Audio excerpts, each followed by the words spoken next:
So continuously, we would like to pursue with the second half of the session. So from Tate Modern, Honorary Director, Ms. Frances Morris, and then from Hong Kong M+, Sahania Raphael, Director, and the third is from Mori Special Advisor, Fumio Nanjo will be coming up onto the stage. So please, Frances Morris, the floor is yours. Thank you, Mami. Thank you, Mrs. Mori, for the invitation to be here this week. And thank you, so many guests, including friends and collaborators. Thank you to my other panel members. And I suppose I'd like to begin by saying that being a museum director can be quite a lonely job. And the last few years with COVID and the slow recovery have been particularly challenging. And it's so good to be here with colleagues who feel so aligned and so supportive that it just feels like museums are finally getting to grips with what is the biggest challenge, certainly, of my lifetime. So, in early 2019, a group of climate activist artists marched into our turbine hall and asked us, or me, to formally acknowledge the climate and ecological emergency. And I want to talk really about why we went public, how we followed up in our actions and programs, and why it is time, I think, now to face some really hard truths and ask some difficult questions about our missions and our values as museums.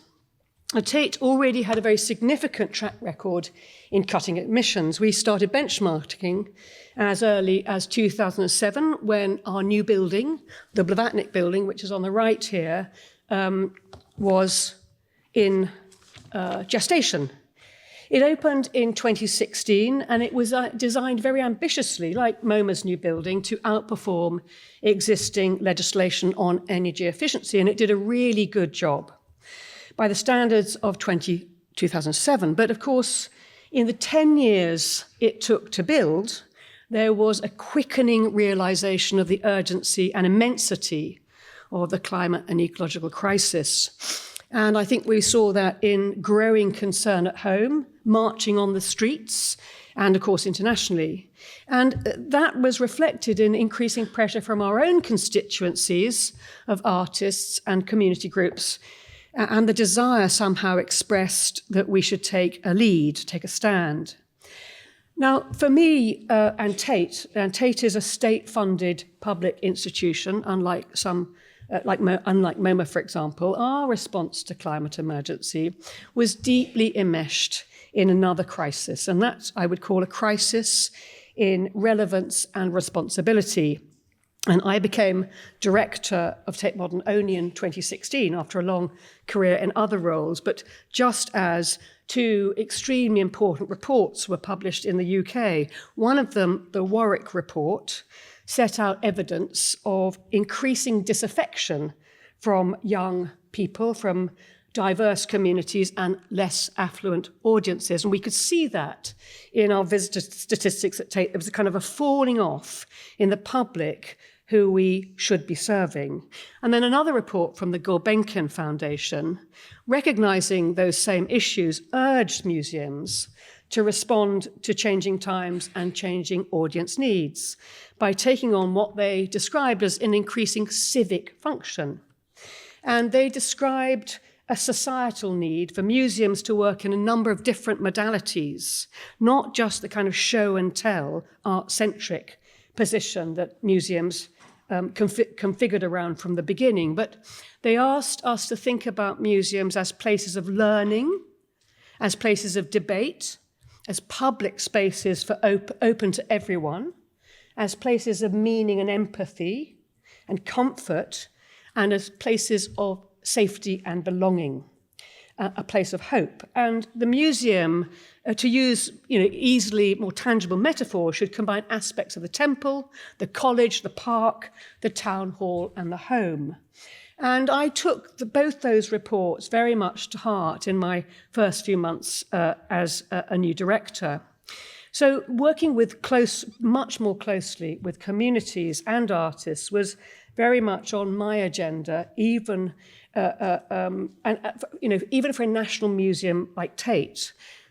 So often we think of national museums as being for the nation or for the international audience, not for the locality. But at Tate Modern, we are located in one of the very poorest boroughs of London, and the communities there face in extremis many of the problems that other communities across the world continue to face. And to that end, one of the very first artists I commissioned to work with us at Tate Modern was the Cuban activist artist Tania Bruguera, who has been for many years interested in the relationship between art, institutions, and social change. And she's particularly been concerned to empower communities and institutions to work together with purpose and integrity. And with Tania, we convened a group of neighbours, literally people who lived in walking distance to the museum. And they brought us immediately close to real life concerns, their needs and their worries. And symbolic of this new alliance between a national museum and its neighbours was the naming of a building after a much loved local social worker. And, we have names of philanthropists and corporate entities all over the building. And this was the very first time that we had publicly signaled the kind of equal value, a different value, but an equal value to us in the institution of philanthropy on the one hand, and the social benefit of our communities on the other. So that relationship continued, and what followed constituted a commitment to address their daily concerns, their need for a meeting place in the museum. They wanted a prayer room, and beyond our walls, they wanted support for a better bus service. They wanted more open green spaces, and they wanted clean air. So asking us to play a part in their lives outside the museum, to be relevant and responsible. So when the artists who marched into the Turbine Hall with that beautiful horse then attended a breakfast chaired by myself at Tate Modern, they asked Tate to take a national lead in voicing the responsibility of arts organisations, to take a vocal stand, and that request therefore fell on very fertile ground. We were already attuned to our communities concerned, and seemingly overnight we were shifted from very quiet but really important work on sustainability, kind of behind the scenes actions and deliberations, to going very public. And we put out a press release and sat around the boardroom table with this group of eminent and passionate artists and debated the terms of the declaration. And we agreed with, of course, input from our estates team and technical staff across the institution to a 50% reduction in emissions by 2023 and to aim for net zero by 2030. But it wasn't in any way just about emissions. We committed to acting with reference to the UN's Agenda 2030, so thereby recognising the intrinsic ecological entanglement of the climate crisis with related agendas of justice, inequality and exclusion, what you could call the social dimension, which the dimension that kind of makes us human. So what followed from that? Much followed. First of all, and the most important thing, is that we had a fantastic and comprehensive audit undertaken by a company who Rianne mentioned called Julie's Bicycle. And what that audit showed us was how much energy we assumed through what means, but where our carbon emissions lay. Very straightforward.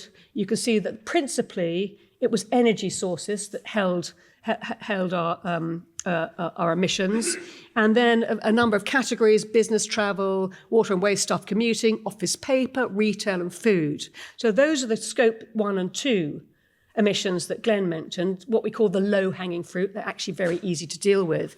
And the blue bit of this pie here is what we call procurement, described by economists as a black hole. It's where you really get lost in supply chains. It's where your control of the organisation diminishes as your supply chains get further and as you get further towards the source. But we had a very clear idea of what we should do. And we did all the things that all my colleagues, distinguished colleagues, have talked about. We switched to renewable energy. We fixed ourselves up with sets of solar panels. We switched our waste from landfill. We began collecting our water and using our wastewater to flush our toilets. We cut our business travel by 44%. We switched to LED lighting. We used sustainable, we stopped building walls actually, but our packaging became sustainable, etc., etc.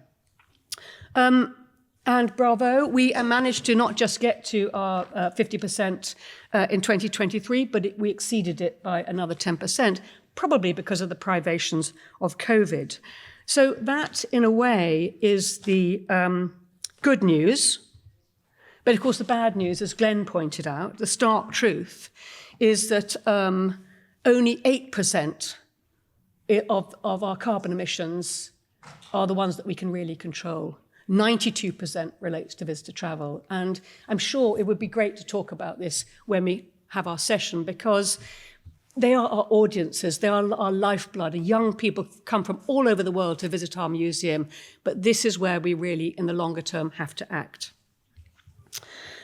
So acting is, and taking action, adaptation is incredibly important. But for us, after that declaration, to message this, to speak with a very clear voice, to communicate what we are doing at every level of communication seemed to be very important. To speak with integrity, use our influence, use our authority, and use all the means of communication and advocacy at our disposal. So if you visit Tate Modern, you will see everywhere these little green notices that tell you what we're doing. And every week, every month, there are more of them, and they are kind of fantastic. You know, the idea that 10 years ago, we wouldn't have any plastic in the building, that you could fill your water bottle, that we use rainwater for our toilets, that 70% of our waste would be recycled is pretty amazing. And it's only been done, these things are only done, as Glenn pointed out, with the absolute support, passion, and really hard work and imagination of people across the whole institution. So that was one level of conversation. But the next level of advocacy was we actually opened up our building and our site as a platform for artists to write their messages on. This is Jenny Holzer, just before the COP in Glasgow, projecting some of her fantastic quotes onto the front of the building during a weekend to raise awareness of what was going on. If not now, when? That great quote from Primo Levi. And then Olafur Eliasson, his ice melt, found a natural home in front of Tate Modern and created huge discussion and interest. So those are projects that come free and that we host freely. But we have also taken climate emergency and its intersection with other emergencies into the heart of the programme itself through our commissioning. So this is a picture of our Turbine Hall commission in 2022, Annika Yee, in love with the world, exploring a kind of futuristic notion of a kind of blending of technology in nature and these wonderful aerobes that related and spoke to the warmth of the human body. And then other projects, is Cecilia Vicuna, also on show in Mami's Ecology Show, with this beautiful installation in the Turbine Hall last year, work evoking the phenomena of ghost forests, forests destroyed by fire or water, and their deeply connectedness to indigenous ways of life. So narratives of the past, the future, and then using our collection to help audiences understand the roots of the climate and ecological emergency. Their roots here in looking at Australian art, both indigenous and non-indigenous art, in the history of land use and of extraction and of the abuse of indigenous rights. But also then thinking back into art history, and the whole idea of ecology, of everything connecting to everything, allows us to open up the previously very narrow concept of modernism. And here, a wonderful recent exhibition presenting, really for the first time with equality, Mondrian's interest in nature alongside his interest in abstraction and finding a way to create a kind of ecological connection with Hilma af Klint, bringing her into the canon. And I find that, although it is a terrifying predicament that we're in, the way that it is beginning to enrich the narratives of art history to truly help us understand how art and society connects with the now through history has been and is a fascinating story. And the role, of course, storytelling in the museum is central. But storytelling can only tell a story. Other artists can also have tangible impacts. And I was struck with a quote that from Cornelia Parker, who attended that artist breakfast, when she was talking about the power of storytelling, because artists can inject emotion into facts. But it's not just about storytelling. As Cornelia said, sometimes art can work like a stealth bomber. It can slip under the radar and hit home. And that's what happened when Tanya Bruguera proposed naming the building after this wonderful social worker, Natalie Bell. And it's what happened when we worked with a collective called Cooking Sections. This is their project, A Red Herring, in the Art Now room at Tate Britain. But they're particularly interested in the connections between what we eat and the climate emergency, seen through a lens of art. And they asked us to take salmon off the menu in recognition to the impact that salmon farming was having on the kind of marine ecosystem in the north of Scotland. They were working very, very closely with communities in the north of Scotland. So we did take salmon off the menu. Extraordinary, really, that our restaurateurs agreed to it. But it had an extraordinary, immediate and long-term impact. And it was like a trigger, a gateway opened up for the team who make our menus, who design our meals, and who source ingredients to put ecology, sustainability to the fore in all those questions. And since that project, the menus have changed, and the impact that is having on supply chains is a wonderful case study in how you get into that black hole. With intention and commitment, you can find your way to the source, and you can green that source as well. So a really, really interesting project. As momentum grows across the sector and advocacy and partnerships cohere, it's clear that we at Tate, you here in other organisations, are all nested in other systems, so we're not alone. And those systems stretch from grassroots to international. So through that project with Cooking Sections, we connected with mussel growers in the north of Scotland and institutions and restaurants and cafes across the UK that were also thinking about their food. These networks are springing up all over the UK, or all over Europe, all over the world. And we are mutually interdependent. So at Tate, for example, very specifically now we work closely with a consortium of over 40 UK-wide arts organisations. It's called Plus Tate, and are making very good progress in knowledge sharing and building shared resources, and are kind of working on the principle about sort of like leave no one behind, that we have to move together. As part of the community in the UK of national museums, we've recently made a collective declaration of commitment of similar intensity. And beyond the UK, of course, Rana and others have spoken about the power of CMAM, the International Organisation of Modern and Contemporary Arts Organisations. And then beyond that, I'm now working with another organisation, the Art Charter for Climate Actions, which sets out to be a network of network, a kind of ecological thinking, understanding our entanglement, whether we're private or public, with the world, with each other. And that's incredibly important because there is really no time to lose.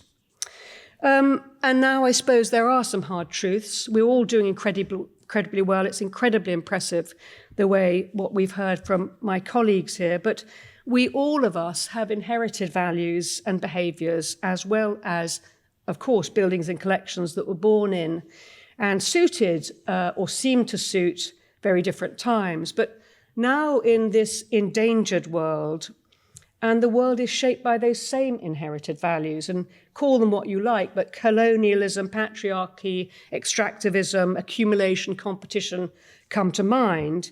It does really feel time to review how useful some of our behaviours, our conventions, our mission statements, and our current business models are. And a number of you have alluded to those issues, but I want to just touch briefly on what I would call the blockbuster model, the blockbuster-driven economic model. And blockbusters like this are Bonnard's show are what we call cash cows, but they also privilege a certain type of art, and very famous art, very well-known art, and a certain type of audience, while also being a massive polluter. And the evidence for the pollution, and you won't have time to read this here, but a major exhibition with multiple works coming on loan from multiple lenders across Europe, USA and Asia, as you can see, is hugely more impactful in a bad way than a touring show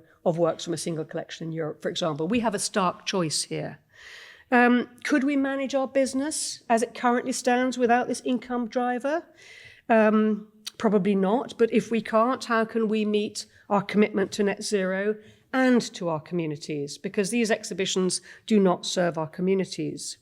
And just as economists all over the world debate the sustainability of growth economics, should we in museums not also be questioning the last decades of unbridled growth in our own area? Think of the extraordinary expansion and multiplication of museums across Asia, new museums. Think of the massive eruption of international art fairs all over the world. The travelling of people and art and crates is completely astonishing. What about our huge and growing museum collections? Glenn, you mentioned these too. They are like icebergs, except these are icebergs that are not melting. Their tips are visible in our galleries, but for the most part, they are hidden in subterranean storage facilities. They're what financiers call stranded assets. They're lost to humanity, but they are a huge burden. I mean, I've calculated that the collection that we have at Tate, if we continue to rehang our displays at the current rate, which is quite healthy and quite fast, even in 400 years' time, only 50% of the collection will ever have been on view. I mean, that's an extraordinary fact for a collection that should be in the public domain. So do we want to continue to hold works in care? We look after them as if they were new in perpetuity, even if it's unlikely ever to be on display. Their lifespan far exceeds the life expectancy of our children, or indeed our children's children. Or, can we learn from artists again? I just want to show you, that's just an image of the collection storage. That is the anticipated growth in our collection storage between 2018 and 2068. And that storage building will come with a whole huge additional sustainability agenda.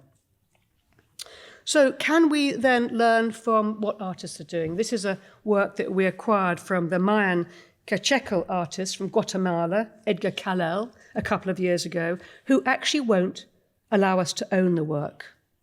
He sees the work as a connection, a sacred offering from his ancestors, but we act not as owners, but as a custodian for the work over a period of time.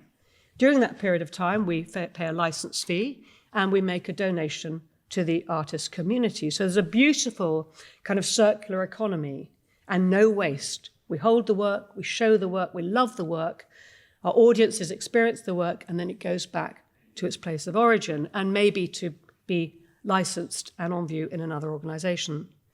But these are complex and challenging questions to those of us who work in the sector, and they are quite troubling, I know, to many people who just work outside the museum, who regard us and what we do as much loved friends. We are a tradition, we hold, we care, we look after. But we do need to work together with consideration and care, but really to address some very difficult questions that will require all our collective energy to address. what is to be lost and what is to be gained. And while bearing in mind the consequences of not acting, let's also remember the incredible transformations that have already taken place. This museum, Mori Art Museum, is only 20 years old. How did we ever exist without it? My museum began as this power station only 50 years ago. This is what it was doing, pumping out the smoke. So we all have the power to change. Thank you.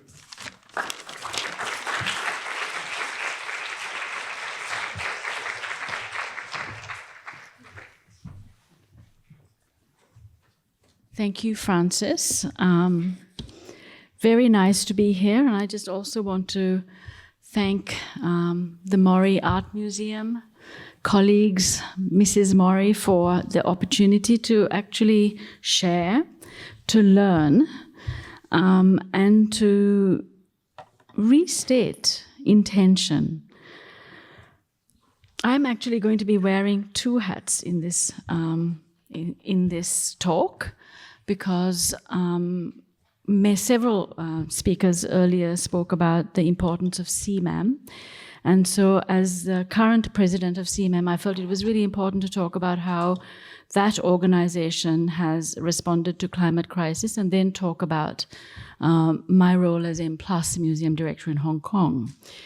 But I just want to prefigure the presentation and the dialogue, I hope it's a dialogue, by saying Mummy was the president of CMAM when we acted very decisively around environment, and it was Frances, who was also on the board at the time, who chaired what became the Sustainability Toolkit.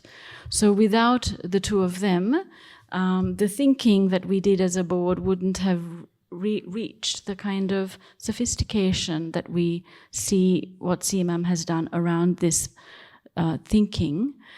So I just wanted to acknowledge that work. And the second point I wanted to make is that M+ opened in 2021 in November, deep in the heart of COVID, and a very, very large museum, extremely challenging times. But what was an extraordinary revelation was how that museum became a beacon of hope for people at a very dark time. And this was something that we didn't really expect, but what was fantastic was we were a city that was closed to the rest of the world, and we were only open to the rest of the world this year, and 8 months ago really. The museum was owned and is owned by our local constituency, and this is a very important part of what sustainability looks like when we think about our institutions, and the work around well-being, but also hope is something that I feel very committed to in relation to the work we do. So, CMAM and the Toolkit for Environmental Sustainability in Museum Practice was initiated as a research project, and this research worked with 88 professionals across all continents as a survey. And from that survey, we were able to develop an agenda, what we call now the Environmental Sustainability Toolkit for Museum Practice, in response to the United Nations 2030 Agenda Sustainable Development Goals. Those goals hold across all of the work that many of us do and continue to inform an ambition. The expanded version of the CMAM Toolkit really is a handy guide for institutions. We felt that it was really important for our community to be given something very pragmatic. So what is the toolkit? The toolkit, well, there's an introduction, but it gives us examples of immediate action. It talks about what a sustainability action plan could be in a museum. How do you measure your carbon footprint? Who can you go to help you measure that footprint? Who are the sustainability consultants? what are inspiring projects, platforms, and resources, and a reading list. And then in December this year, we updated the toolkit with one further number 7, which is climate control and conservation in museums. So we keep adding to this toolkit, and it is seen as an absolutely practical, handy guide for institutions to address climate crisis. The other really important thing that CMAM initiated, and this was launched again during COVID, was the Outstanding Museums Practices Award, which was to counter what had become a very dark time for all of us and to recognize the exemplary practices in museums around the world. This was about innovation, it was about public accessibility, exchange, and sustainability. And we decided in 2022 to award the Outstanding Museum Practice to 3 awards, with really looking at models that countered the kind of persisting European museum model. We really looked very deliberately to those outside, or if there was an institution from within that kind of pedagogy, how they were working to expand or counter or develop other stories around it.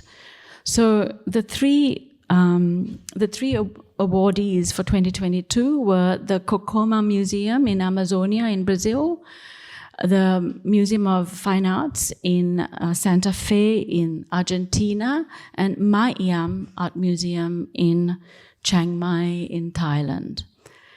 And these were, each of them have told us, we did a wonderful webinar in CMAM with the directors of each of these institutions, talked about how transformative it was that CMAM awarded them the Best Practice Award.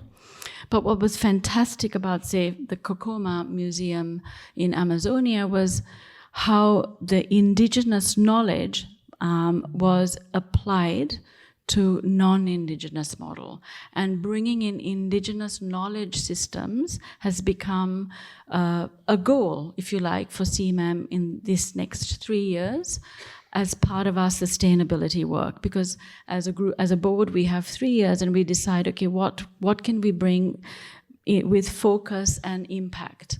So Cocoma Museum's work was, it was the transmission of cultural practices and thinking as being a model, an indigenous practice, as being a formative model for institutional work. With Argentina and Santa Fe, it was really bringing transparency and democratizing a collection that had become less relevant to communities. And what the director did was to start a process of working with the immediate community to engage and enliven and transform what that collection meant. Changing collections, adding to the collections voices that hadn't been accessed previously. And with Mayam, this is a museum, a private institution in Chiang Mai that is a small town in northern Thailand that had established a footprint about bringing local artists, the kind of presence they needed to feel, with global artists together. So these 3 institutions were recognized and given the Outstanding Practice Award. So from there, now I move to M+. Like the Tate, we share the same architect, the Swiss architectural firm Herzog de Meuron. And we began our sustainability efforts with the building design. It was important that we establish that right from the beginning. And we were able to obtain that gold beam certification. That said, we are a concrete museum, and concrete chews up a lot of carbon. And we've thought very carefully about how to counter and mitigate. The cooling system, so the main works contract for M+, was the museum building, very large building, our conservation storage center, the West Kowloon Cultural District Central Office Building, a car park, and the district cooling system. The district cooling system uses the tidal power of Victoria Harbour, and we also have solar panels. This was very important to establish very early. We also looked at how we cool the museum. We have very large open spaces inside, open gathering spaces, because part of M+ Museum and more was thinking about the communities that would use our building. But we are in a very hot, very wet place, relative humidity and temperatures are high. And we decided that all of our interstitial spaces would only have ambient condition. Even though we would use them for working with collections, we would not cool them to that degree. But we also worked very closely with Arup, our engineer, on understanding what it means to have all of our doors. And we did not have airlocks, so these are doors that just open out into the world. And they did a lot of modeling for us and said, actually, by opening up the flow plates, which is part of the design of M+, and having these beautiful large atrium spaces, by ambient cooling and holding that volume of cool air, it's like a wall. So when the doors open, that heat does not come in. The relative humidity doesn't come in. And we've had 2 years now to measure, and in fact, that's the case. And so it's a very stable environment which chews up, much less energy, because we won't cool in that way. We also used bamboo across our museum as a material, which is a very, very sustainable material to use from Shenzhen, and the ceramic facade also helps us manage long-term sustainability. Concrete, as I said, not so sustainable, and we have a very large LED facade that we are now working on how to reduce the carbon footprint around that. So we have begun the measuring. We haven't done what Tate and MoMA have done, but we are on the way where we've begun to track it. But what we also did right in the beginning was to establish sustainability as a key pillar of the institution. And we began to define what sustainability meant. For us, it also includes who we are as a staff, and our diversity of our staff is something that we're very, very proud about. Over 20 nationalities that brings different voices, different language skills, different opinions to the table. And in our first strategic vision document that we worked with our board and our teams, sustainability was one of our 4 main pillars and continues to be a pillar for the structural building of the, both structurally but also ideologically, the institution. We established a sustainability workforce within the institution across all parts of the institution. They meet every 2 weeks and still do, to help drive this agenda and bring ideas to the table. We published our vision document online, and we shared our intentions. And we drew from CMAM and BIZO Group, those forums, we drew the shared knowledge from there into the institution. And we continue to be a key contributor. So the vision as a new museum, we felt we were uniquely positioned to embrace new ways of working and to break new ground. And we were determined to become an innovator as much as a pioneer and lead by example in response to the climate and ecological emergency. This is stated vision. And we aim to do this through 7 key intentions. And the intentions are to be a role model, to advocate, to be experimental in thinking about what we do, to be trustworthy. We are embedding sustainability across all aspects of the work that we do. We are a platform for collaboration, and we think giving back is really important. So these 7 intentions continue to drive the work of sustainability within the institution, including in our programs, in our public engagement, in our pedagogy, in our research. The work streams are around collection, care and display, visitor engagement, staff engagement, travel and shipping. So these are things that we have already spoken about and heard from many other institutions. And like all of you, we do think about display. We don't make and break walls. We have made it very clear to our curators, you've got to work with what's there. This is very challenging sometimes, but at the same time, it's, we are very proud about that.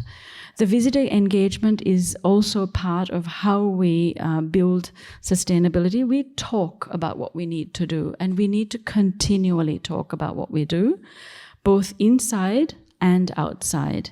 And of course, travel and shipping as with the others, so I won't dwell on that. I just want to end by talking about 4 examples of how then we speak and what is the public engagement around our sustainability work. So the M+ in Conversation series is just that.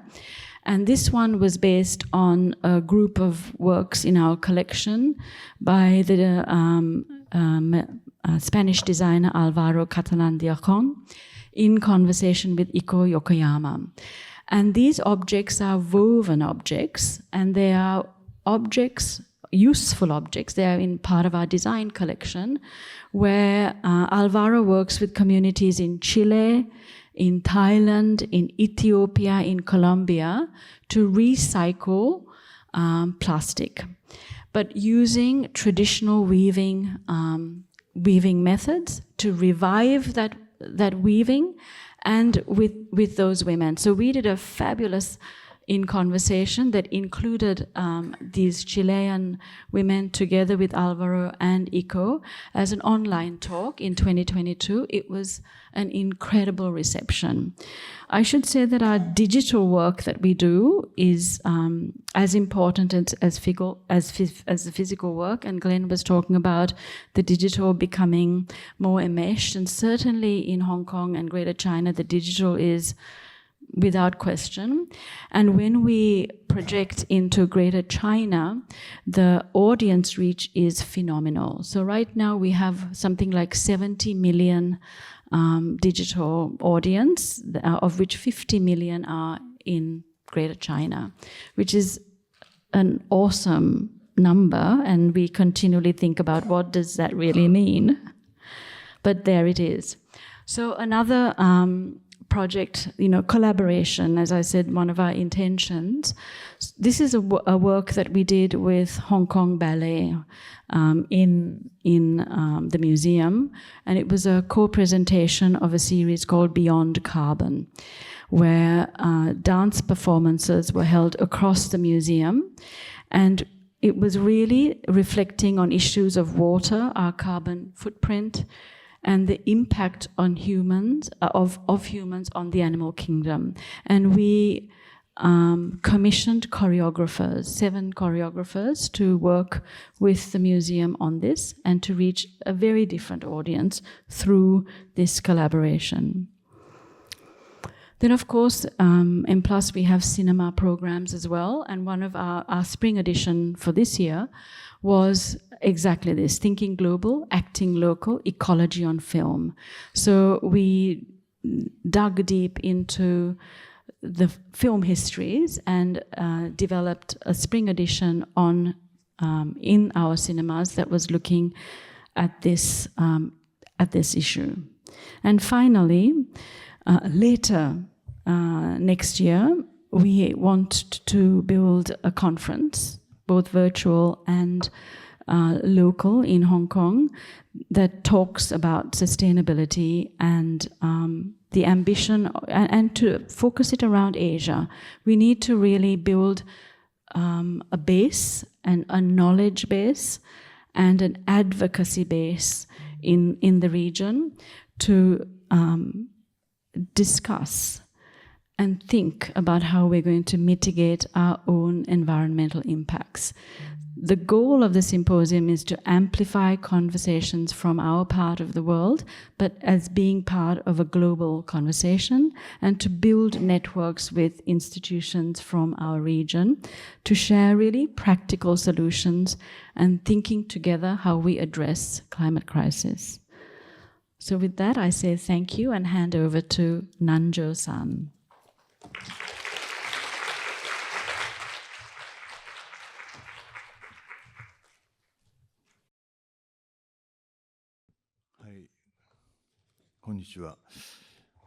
Hello, everyone. So I'm coming to the last presentation, and last is the worst because most of it's being said. And you had great presentations as well. So I'm just going to start with greetings, and I will do this in Japanese. So first of all, let me offer my congratulations on this occasion, marking the 20th anniversary of the Mori Art Museum. This is a great delight for me personally as well. For the first 3 years, I served as a deputy director to David Elliott, who was the first director of Mori Art Museum. And after David left, I stepped into the role of director for the Mori Art Museum for 14 years. It was the longest time I have ever served in one position. And when we opened the museum, it was not easy. There were all kinds of issues. But now it has become known as one of the leading contemporary art museums internationally. And I respect and admire Mr. Minoru Mori, executive chairman of the Mori Corporation, and Mrs. Yoshiko Mori, the chairwoman of the board of the Mori Art Museum, for their original visions and ambitions to build a leading contemporary art museum for Japan. I have some pictures up here. These are from the initial exhibitions of Mori Art Museum. Nothing directly related to what I'm saying, just for the delight of your eyes. The theme of this session is the sustainability of museums. However, this is a difficult topic, considering the weight of the current global situation. Today, we are faced with the reality that many lives are lost in clashes between different world views. We may question the importance of discussing art exhibitions, conservation, education, etc., and so on. However, let's recall the famous question by Jean-Paul Sartre: is literature still valid in front of starving children? Actually, you can replace this literature by art. It becomes like, is art still valid in front of fighting men in war?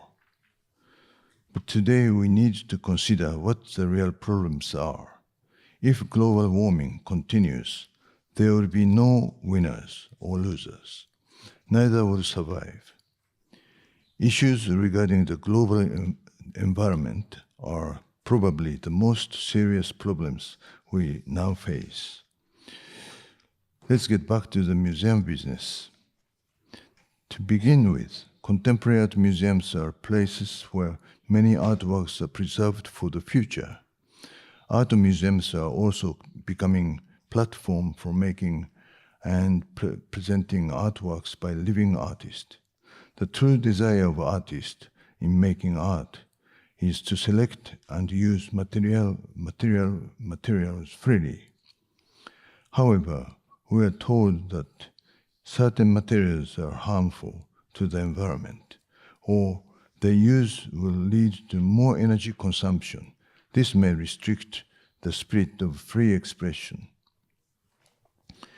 In any cases, the era we live in requires us to consider the ethics of such problems. It is the same with art museum management. The exhibition now at the Mori Art Museum uses reusable display panels. future decisions about exhibition design will require environmentally friendly methods and materials. Some hold the opinion that exhibitions should travel to several venues because it's more efficient and more ecological.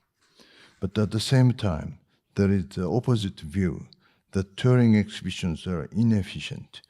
Their footprint includes huge amounts of packing materials, fuel consumption for shipping, and so on. So should exhibition travel or should they not? If we give up holding large-scale exhibitions like those in the past, what alternatives are possible? For example, museums could have exhibitions only for local artists. They can make art with materials that are available locally and of relatively little harm to the environment. Another possibility could be mostly virtual or digital. This would greatly lower shipping and material consumption, but of course it needs electricity. But will this really create an appealing art museum? Art has nothing to do with becoming an honor roll student or with being politically correct. Most museum visitors are looking for a different viewpoint, a new perspective, and creative visions in contemporary art. The success of the mission of museums may center on whether exhibitions can give people deeply moving experience or not.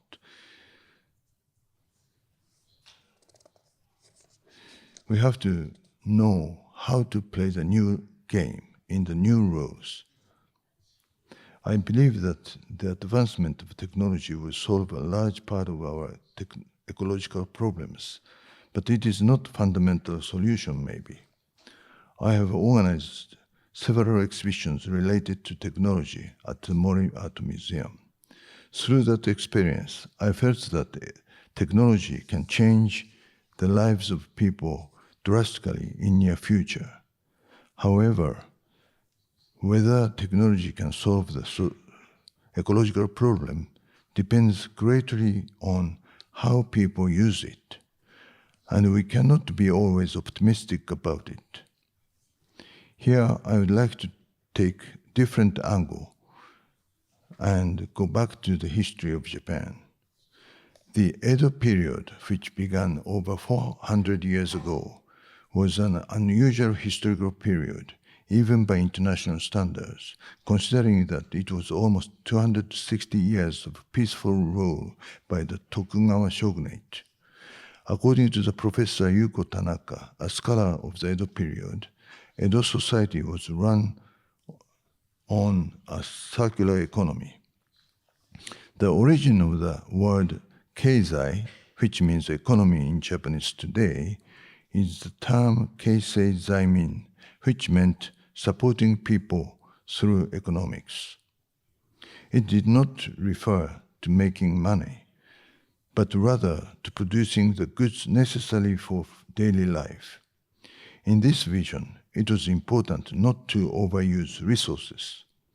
Among these developments, emphasis was placed on craftsmanship and manufacturing practices known as monozukuri in Japanese. It is said that this focus resulted in a spirit of innovation, a stream of new products that stimulate the market. A basic tenet of Edo's recycling-based economy was do not throw anything away. The repair or recovery business was common. Buyers of used commodities walked around the town, and second-hand clothing was quite popular. Old paper was also recycled and reused several times. At the end, it was burnt to ash, and ash was used as fertilizer. Animal and human excrement was also collected and then used as fertilizer. Considering this today, we could say that this is also similar to the business of used car sales. and internet-based upcycling market business as Mercari in Japan. Actually, we might say that art auctions are also an art recycling business. However, they have not yet managed to reach a level that can solve the problems of all the garbages from Tokyo. So with Edo, did people find that sort of frugal lifestyle boring or frustrating? Regarding to this question, Professor Yuko Tanaka refers to the playful spirit of Japanese people then. At the beginning of the Edo period, the shogunate system was established, and with the ending of the war, the samurai no longer saw value in risking one's life in fighting. As a result, the samurai became active in recreational activities. By that, they became a driving force in culture. Samurai studied not only only the 9 classics, but also learned tea ceremony, no plays, waka poetry making, as well as martial art. For poetry making of haikai and kyoka, they formed groups with merchants as a shared community. They frequently published books of haikai and kyoka, and publishing business flourished. So in society, play or culture had a very important function. It found value not in accumulating wealth, but rather in consuming it to enjoy life. Furthermore, these cultures were supported by the well-trained skills of craftsmanship in lacquerware, pottery making, kimono fashion, ukiyo-e prints, etc. The piece that marks the Edo period is attributed to this playful mentality and craftsmanship. As a result, although Edo was a city with a population of 1 million, it was able to establish a self-sufficient economy that produced almost no garbage. As a matter of fact, in 1721, Edo was a city with a population of about 1 million, and London had the second largest population of 630,000. Furthermore, Edo did not invade foreign countries or not rely on large-scale trade between other countries, but due to domestic crafts and innovation, its economy was bigger than that of the United Kingdom then. As one example for reference, if we compare the GDP of Japan to other countries then in 1700, we will see that Japan's GDP was 154 billion US dollars now. In comparison, the GDP of England then was about 107 billion dollars. These facts suggest that we remain skeptical about the capitalistic economic system in contemporary society, and its desire to expand and accumulate wealth accumulate wealth and authority. Instead, we should focus on artistic and cultural life. It can be seen as a different aim of life that matches pleasure of the moment, of here and now, as the true meaning of life. And now such a shift has become possible because we have AI as our servant. Furthermore, it is this sort of shift in purpose that changes the circumstances of the global environment. Regarding the sustainability of museums, it would require considering such basic countermeasures. What I am proposing might be considered very naive, but isn't the act of communicating one's naive ideals nevertheless important? And with this question, I end my presentation. Thank you.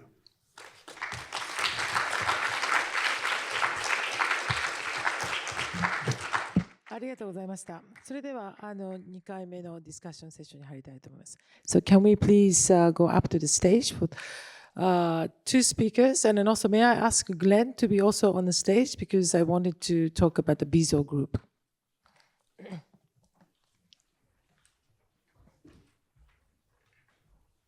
Thank you again for another powerful presentations. I just wanted to start with Francis and Sahania to introduce your institution like we did in the first session, how your institution is run. So Tate Modern is one of a family of Tate museums, and Tate is a national institution, which means it's a charitable organization, not for profit, and it receives currently around 40% of its funding from the government. In exchange for that 40%, we have to agree to certain conditions, which include free entry to our museums and a kind of mission statement that prioritizes diversity and accessibility, but also responds to agendas of soft power internationally and to supporting international tourism in the UK. As I say, it's one of 4 museums, so we are a consortium and a sort of a family.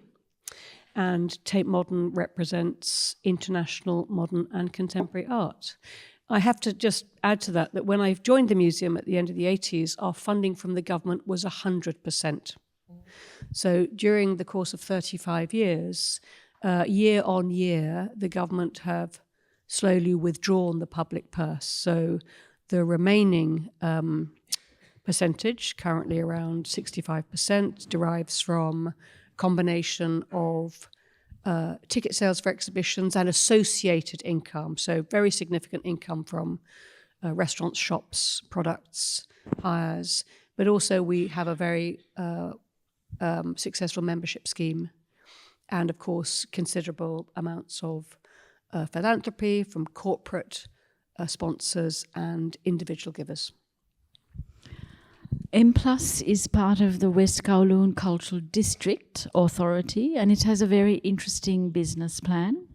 40 hectares on Victoria Harbour that was set aside for major cultural infrastructure, and 21.6 billion Hong Kong dollars, which is just under 3 billion US, was handed over as a check in 2008 to the West Kowloon Cultural District Authority. And that's I would describe it as a quango, a quasi-government organization, like the Airport Authority or the Mass Transit Authority in Hong Kong. It's an act of the Legislative Council of the government of Hong Kong, but it has its own board and bureaucrats, if you like, as well as professional staff. I have my own board, M+ board, and we're a subsidiary, limited.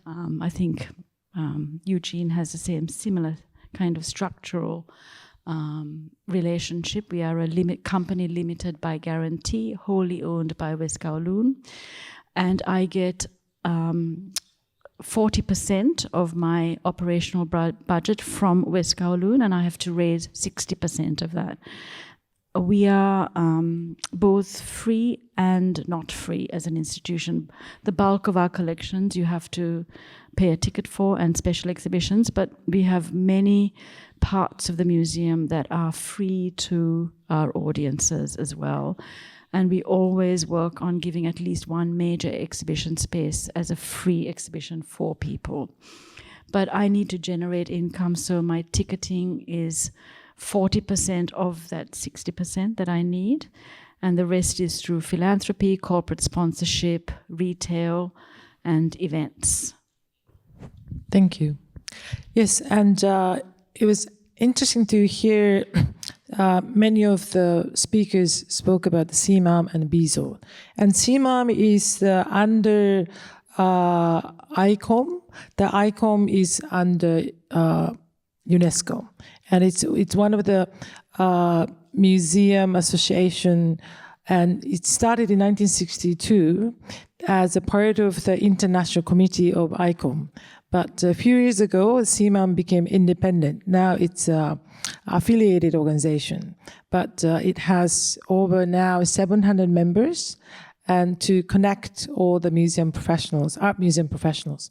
So it's interesting that a whole world museum started to move towards the sustainability and how try to do this together.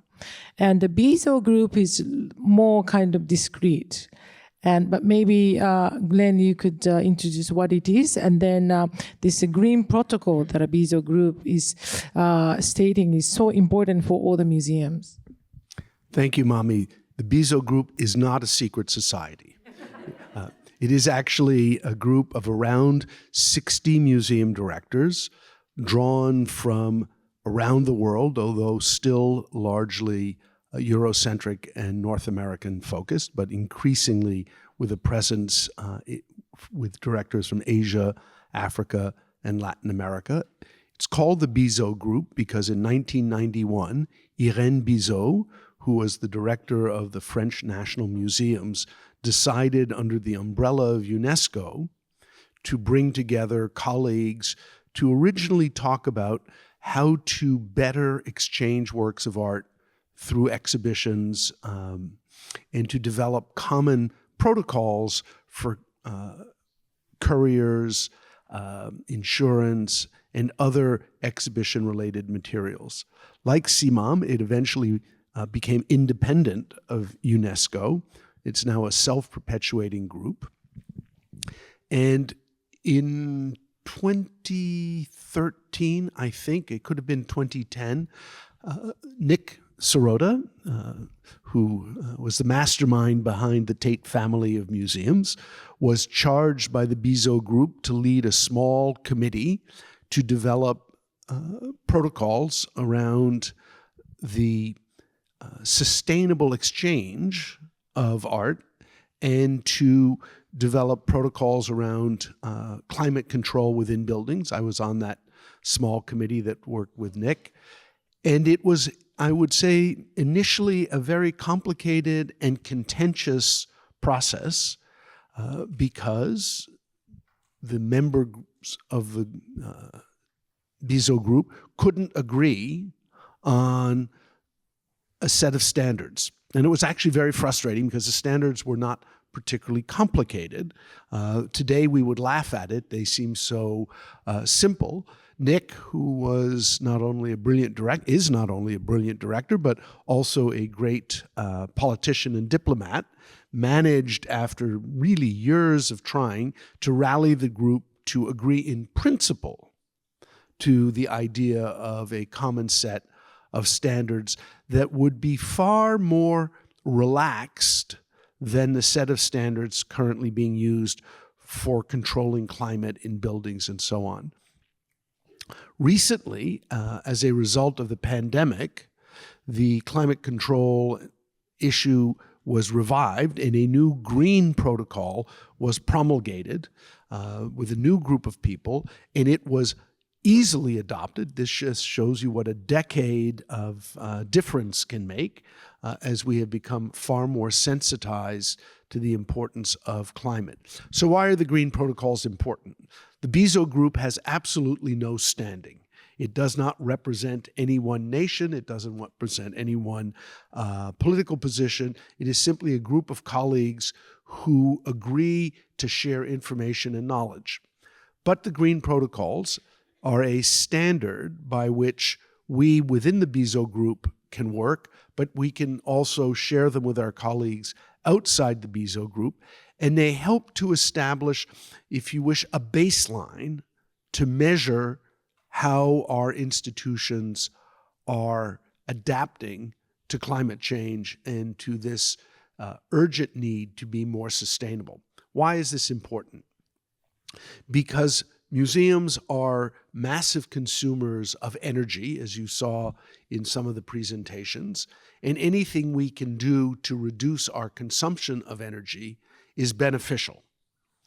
Where this becomes interesting is how do we transport works of art? We heard about virtual couriers.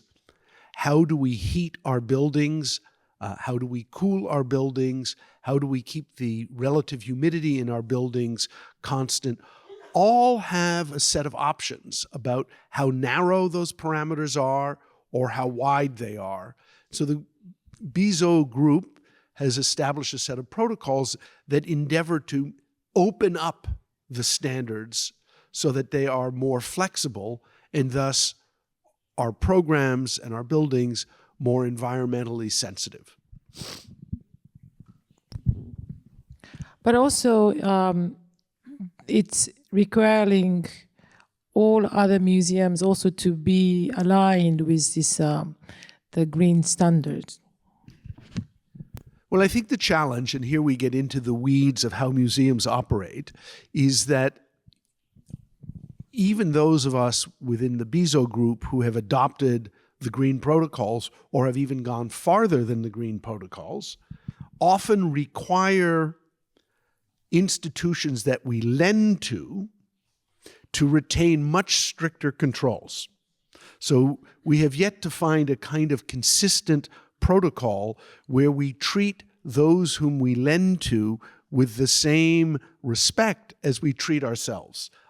So there's still work to be done. I think we have made a big step forward in a kind of common language about transportation, climate control, and other related materials or issues. But I don't think we have developed the kind of consistency that is required for us to collectively operate in a better way. Thank you. As maybe Eugene mentioned, that I just translated this BIZO protocol into Japanese. So I'm trying to find a way to share with all of you and see where we are standing on. And I also wanted to go back to this discussion of Scope 3. It's just amazing, more than 90% of Scope 3 is coming from visitor travel. So it's a conflict between sustainability for the climate crisis versus sustainability for our finance and management. And would you like to comment on this difficult struggle? Well, I think it is worth saying that the Scope 3 aspect of visitor travel is simply something that museums have no control over. And as you actually shut the door to visitors from abroad, they come and they will be welcome. But I think it's something that we need to bear in mind, because as time passes, flying and international flights, international travel is likely to become more expensive, or as individuals become more conscious of their own carbon footprints, they're likely to travel less or use other means of travel. So I think in that wider sense of sustainability, which isn't just about carbon emissions, it's also about serving audiences and financial sustainability, we all need to plan for a time when we probably have a reduction in international travel. And I think many of us, just hearing the presentations, I've sensed that we're all really beginning to focus quite intently on our local audiences and our communities, and find ways of servicing them beyond the temporary exhibition model, where individuals might come once a year or twice a year. And certainly at Tate Modern, one of the things that we have introduced in the last 3 years is what I call an always-on provision for families. So any day, at any time during the week, if you're a parent or a carer with a small child, there is something for you to do as well as just looking at art. And there's beginning to be a real sense of prioritizing, I think, the audiences who can be cradle to grave, every day or every weekend or every holiday, and that becomes a big driver of our values, but also our programs. And I think, so the challenge to me is therefore, where does that leave the blockbuster? And of course, the blockbuster is the principal driver of those international tourists who will travel around the world to see, the unique Brancusi show that's just in Timișoara right now. And we're all dashing to Romania. So we really need to work on these internal contradictions and paradoxes in order to think about our sustainability. Glenn, do you want to mention this conflict? I think, of course, I agree in principle with Francis, but I think it's more complicated. We as a species have been traveling probably ever since we learned to walk. So I don't think that international travel is going to stop.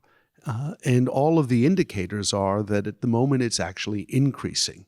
So there is an inherent conflict with the work we do, which is to try to reduce our carbon footprint and be more sustainable, and the audiences we serve, which actually often are tourists traveling. And of course, all of us want to travel, I think, and enjoy learning and discovering new things. So I think what we end up having to do is develop a whole range of programs that are ever more sensitive to the kind of impact we have. So I took a quick shot, Francis, of the information that Tate provides its visitors to make them aware of just what each act you do does, how much water we consume, what our carbon footprint is because we travel, and so on. So I think we have an educational role to play. But we can talk about not wanting to do blockbusters, but there isn't a major museum that doesn't try to figure out how to do a very popular show and get it into its program. So whether we want to call them blockbusters or just very popular exhibitions, the reality of our current business model is that it depends on a certain amount of action on the part of the public to buy tickets and support our institutions, which is why earlier I said we do not have a sustainable business model. That just, when we add all the different things we want to achieve that are mission driven, and then we look at the actions we do in order to survive, there's an inherent conflict in a great deal of what we do. And so I think structurally, if we want to truly address some of the issues that Francis underscored, we actually have to really change who we are and what we do. And we have to change that really at the core of our mission. Can I just add that I think that there is also, travel is not all just global, but there's also regional travel and travel with using trains. And that's an okay way of traveling. And that for some of us in certain parts of the world, access to large audiences become easier than other parts of the world. And I'm thinking Australia, where it's, small populations very far away. Whereas in Asia, in Europe, in North America, you have access to large population bases that could drive our major exhibition schedules. We are thinking about our regional space in Hong Kong and what that might mean in terms of East Asia and Southeast Asia, and what we can do as collaborative institutions to help build a more sustainable tourism even within the context of this. I guess it's a more calibrated response to this discussion around tourism, because I think tourism isn't going to go away, and it needs to be, and maybe we also need to talk about how to become a more responsible tourist. Can I just give a microphone to Fumio? I think we have to define what is local and what is blockbuster. As Francis said, the blockbuster means that the audience goes too far, very far, and see something very appealing, popular exhibition. But another way is that the exhibition is here in Tokyo, and then Tokyo people come to see it, right? This is not so much problem. If the transportation of the works are not so high consumption, this is more effective. And then also local. If you say that the exhibition and art production should happen in the local, how wide is it? Is it just it means this city or 100 kilometers away or 200 kilometers? You know, if it's that like Tokyo area, it's local. And within this area, I think the consumption of the energy and things are less burden. So I think if there is some standard, maybe it's kind of easy to think about. Maybe I think you're absolutely right. It depends what you mean by a popular exhibition. I think by blockbuster, or the blockbuster model, I mean the exhibitions that are often marketed as having the most bonnets you've ever seen from the most international lenders who've ever lent. So you're privileging the scale, the scope, the uniqueness, not necessarily the experience or the quality of the experience. So I take no fault in, and I love blockbuster exhibitions. You have amazing experiences, but it's when they become the thing that dominates the financial model and much of the activity and the investment of the institution. That's the problem. They tend to suck. They're very expensive. They suck energy from the rest of the institution. But I think coming back to the travel thing is a really interesting one. We don't know what's going to happen, and travel has definitely bounced back from COVID. But it is the case that most of us sitting and talking here today are saying that our travel has reduced, our staff travel, and that we've done that deliberately. And if we're doing it, other people are doing it. And if other people are doing it, it's likely that it will, as you become more conscious, that I think people, that may be an impact. So it's just worth thinking. The impact of COVID on travel for us at Tate, we were closed for 200 days. So the loss of income from the loss of travellers was absolutely huge. So we really do need to think, when we're thinking about risk over the next few decades, we need to factor it in as a risk factor. Also talking about the travel, is it long distance travel or short distance? And then I think short distance also emit more carbon footprint. Is that right? Depends if you're in a jet, in fact, it is the jet travel that's the real problem.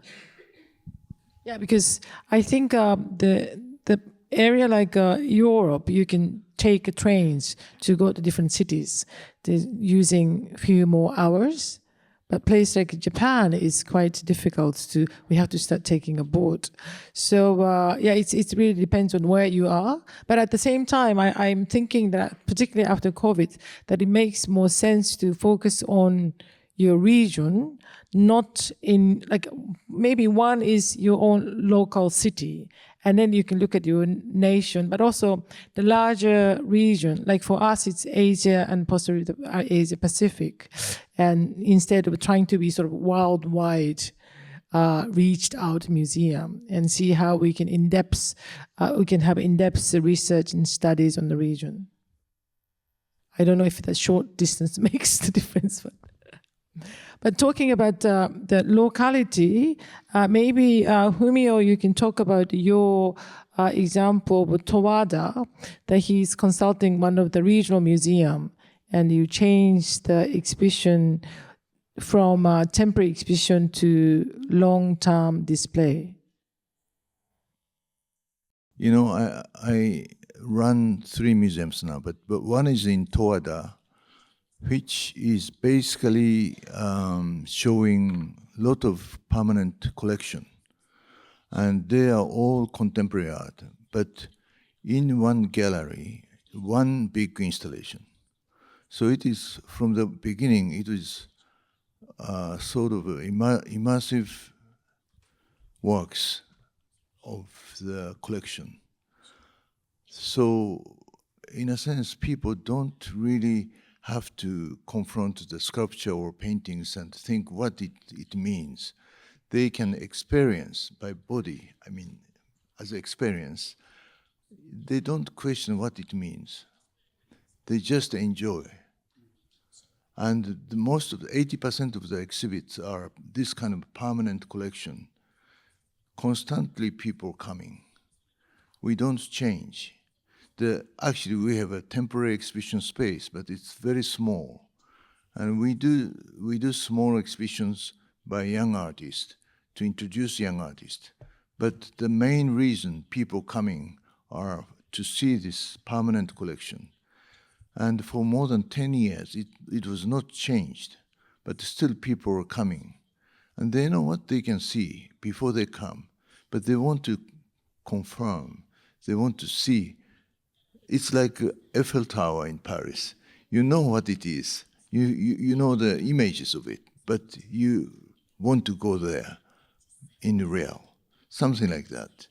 So I think this is one solution, that you don't have to always organize new exhibitions. If the work is very interesting for most of the people, the audience is constantly coming. I think it's a lot of European or American museum models based more on the collection display rather than temporary exhibition. MoMA is like that. And Tate too. Yeah. But I think the Japanese museum history, they tended to more onto the temporary exhibitions. Yeah. And much less attention to the collection hung. And some of the museum colleagues are really trying to change, but I think we can do a lot more onto that shift and trying to use more of the collection. And in the case of Towada, it's all contemporary art. That's the difference. Also, artists like Chiharu Shiota, who is very difficult to install and deinstall, that you cannot just do it so frequently. So to have that kind of work for longer term, I think that makes sense. And we have 2 minutes left, but I just wanted to have each one of you responding to this the title, the museum, the sustainability for the museum. Glenn already said that in the last session, but what is the most essential things that we cannot lose as a museum to sustain? I go back to what I began by saying, our institutions are a place of gatherings and our people matter hugely.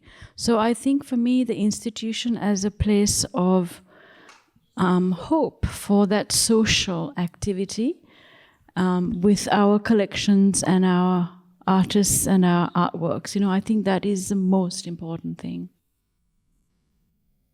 I mean, I'd like to find a different way of saying what Suhanya has just said. But Glenn, when you talked about the digital and the merging of digital and physical, what I would love to take into the future is the physical and the real life and the meeting point in the museum between art and the vision of the artist and community. And I think we need community now more than ever. And we need real community eye contact and tactility. Thank you. 南條さん、最後の一言お願いします。I think that the digital technology will change the perception, because XR and AR and all those new technologies will provide more real experience of viewing. So I think the local has more meaning, that it's there and the local artist makes artworks and local exhibitions happening, and then people can engage in real. This is one type of experience.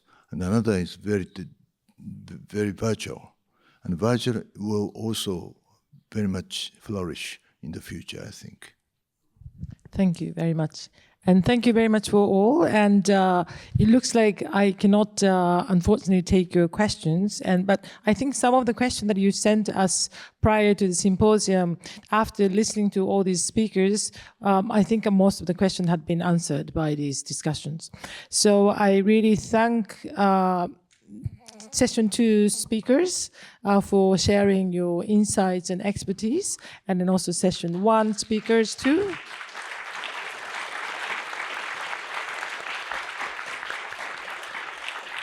And thank you very much to all of you who came. And it's very meaningful for myself to be able to have this symposium today in conjunction with our ecology show. But at the same time, as we all heard today, that this movement has to start in Japan as well. And this is something that one institution is not enough to do. So all of us has to come together, policymakers, museum professionals, and artists, to begin our further discussion. So thank you very much.